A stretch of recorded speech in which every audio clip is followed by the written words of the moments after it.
ओम नमः शिवाय। ओम नमः शिवाय। बच्चों, शिव हरि। मैं चंद्रकला शर्मा पुरुषोत्तम महात्म का 8वां अध्याय सुना रही हूँ। श्री हरि। सूत जी बोले, हे तपोधन, विष्णु और श्री कृष्ण का स्वाद सुनकर नारद जी ने पुण्य प्रश्न किया। हे प्रभु, लक्ष्मीपति के वैकुंठ गमन के पश्चात क्या हुआ, सो मुझे सुनाओ। इस प्रश्न से भगवान बद्रीनाथ प्रसन्न हो बोले, श्री लक्ष्मीपति ने पुरुषोत्तम मास को अपने वैकुंठ में ही निवास दे दिया तो वह वहाँ का निवासी, स्वर्ग का निवासी और सब मासों का आधिपति होकर आनंद विष्णु के साथ क्रीड़ा करने लगा। अंतर है मुनि भक्त वत्सल भगवान युधिष्ठिर और द्रौपदी की ओर देखते हुए श्री कृष्ण जी अर्जुन से कहने लगे, हे राजे से मुझे विदित है कि आप लोगों ने वन में आकर कष्ट सहे हैं, इसी से आपको पुरुषोत्तम मास का ध्यान नहीं रहा। वृंदावन श्री कृष्ण का प्रिय पुरुषोत्तम मास आदर नहीं पा सका। व्यास जी से शिक्षा प्राप्त करने हेतु युद्धशील अर्जुन भी इस इंद्रलोक पर्वत पर तप करने चले गए। उसके बिछू से दुखी होकर आप लोगों ने भी अज्ञानता में ही इस पुरुषोत्तम मास का व्यतीत होना नहीं जाना और वह सब भागवश ही हुआ है। अब मैं आपके दुखों के दूसरे कारण को इतिहास के साथ कहता हूँ, तुम ध्यान लगाकर सुनो। श्री कृष्ण बोले, यह द्रौपदी पूर्व जन्म में एक विद्वान ब्राह्मण की पुत्री थी। समय बीतने पर वह 10वां वर्ष में आई तो इसके नेत्र बड़े सुंदर हो गए और रूप निखर गया और चतुर्गुणी और सुंदरी थी और पिता की अति प्यारी थी। पिता ने उसे पुत्र की भांति पाला पोसा था और कभी उपेक्षा नहीं की। वह संहिताएं, शस्त्र तथा नीति में निपुण हो गई। माता की मृत्यु पहले ही हो गई थी, इससे उसे पिता ने ही पाला। पड़ोसियों सखियों का सुख देखकर वह भी पुत्र आदि की कामना करने लगी। विचार करने लगी कि ऐसे गुणी और भाग्यशाली पति पुत्र आदि मुझे किस प्रकार प्राप्त हो। वह सोचती कि अब क्या किया जाए, किस देव की उपासना की जाए, किस मुनि के समीप जाऊं, कौन सा तीर्थ करूं, मेरा भाग्य क्या सोया हुआ है, कोई मुझे पत्नी रूप में अंगीकार नहीं करता। इतने विद्वान होने पर भी मेरे पिता भाग दोष से ही मूर्ख बने हुए हैं।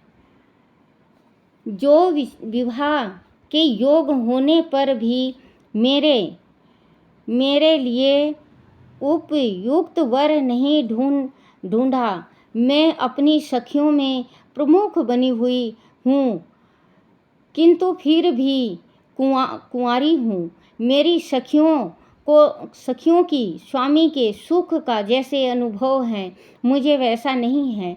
इसी से मुझे अत्यंत क्लेश है। इसी प्रकार इच्छाओं के समुद्र में चिंतातुर वह कन्या मोह और शोक के सागर में डूब गई। दूसरी और वह विद्वान ब्राह्मण कन्यादान हेतु पात्र की खोज करने में लगा। लगा रहा, किंतु उसके योग्य पात्र नहीं मिला और वह निराश हो गया। अपनी कन्या के दुर्भाग्य से उसके संकल्प का पिंजरा टूट गया और देव शांत उस तीव्र एवं दारुण ज्वर ने ग्रस्त कर दिया। उसने अपनी पुत्री को स्मरण किया, किंतु जब तक भयभीत पुत्री उस तक आई कि उसके प्राण निकल गए, वह कन्यादान करने की प्रसन्नता भी अनुभव नहीं कर सका। गृहस्थल धर्म में पालन किए गए परिश्रम की चिंताएं एवं संसार की सब वासनाएं छोड़कर हरि के साथ अपने को तन्मय कर देते हैं। इसी तरह निपुण ब्राह्मण ने नीलकमल की भांति सुंदर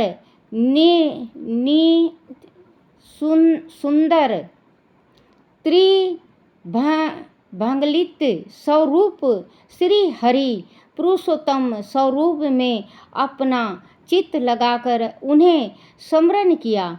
हे राजाओं के राजा, हे राधा के संग भ्रमण करने वाले, प्रचंड भुजाओं से दैत्यों का हरण करने वाले, हे श्री कृष्ण, हे गोविंद, हे मुरारी आदि राधिका पति, मैं आपकी वंदना करता हूँ।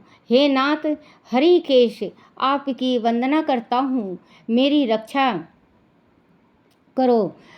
उस मुनि के ऐसे वचनों को सुनकर भगवान के लोक से उसके प्रसाद आ पहुँचे और मृत्यु की आत्मा को लेकर भगवान के चरण विंदों से प्रस्तुत कर दिया। अपने पिता को मृत्यु पाकर वह कन्या हाहा करके रुदन करने लगी। पिता के शरीर को गोद में रखकर रुदन करुणा विलाप करने लगी। हाय पिता, अपनी पुत्री को सुख से रखने वाले कृपालु, मुझे आप किसके आश्रय छोड़ गए हो? मुझे पितुहीन की अब कौन रक्षा करेगा? ना मेरा कोई है, ना कोई और कुटुंब जन, मेरी तपस्विनी माता भी तो नहीं है। हाय, मेरे भोजन वस्त्र की चिंता अब कौन करेगा? हे पुत्री को प्यार करने वाले पिता, तुम बिना विवाह किए हुए मुझे छोड़कर कहाँ गए? हे तपोनिधि, लौट कर यहाँ आओ। इस प्रकार आंसू बहाती हुई ब्राह्मण बालिका बारंबार रुदन करती रही। उसका ऐसा करुणा रुदन सुनकर उस वन में निवास करने वाले अन्य ब्राह्मण सोचने लगे कि ऐसे करुणा स्वर में कौन रोता है। तो पता लगा कि ब्राह्मण की पुत्री रोती है, उसका पिता मृत्यु को प्राप्त हो गया है। सो सब एकत्रित होकर विलाप करती हुई उस ब्राह्मण बालिका के निकट पहुँचे और रुदन करने लगे। अंत में उन्होंने उस बालिका की गोद से मृतक पिता का शरीर को उठाया और काष्ठ दी से चिता बनाकर शिवालय के निकट शमशान में उसकी अंतिम संस्कार कर दी।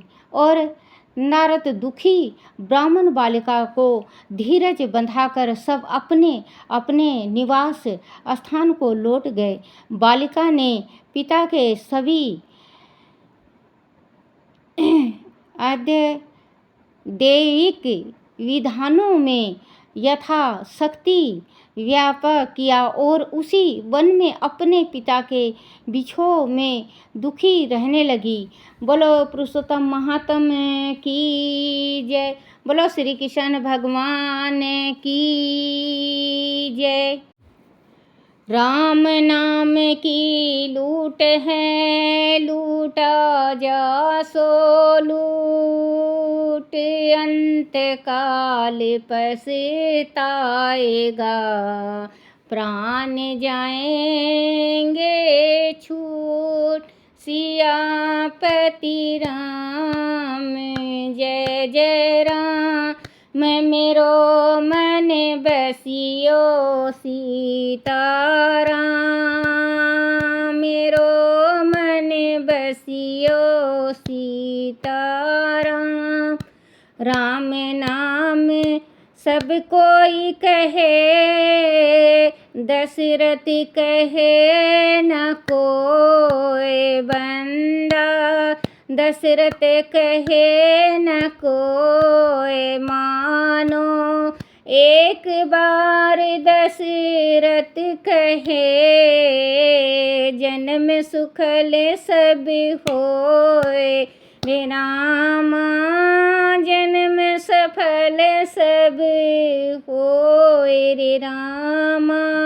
राम हरि मेरे राम नाम, राम नाम की मीठी बानी, राम नाम की मीठी बानी, राम जपे तर जाए हो रामा, राम जपे तर जाए हो राम। बोलो पुरुषोत्तम महात्मा की जय, श्री कृष्ण भगवान की जय, विष्णु लक्ष्मी की जय।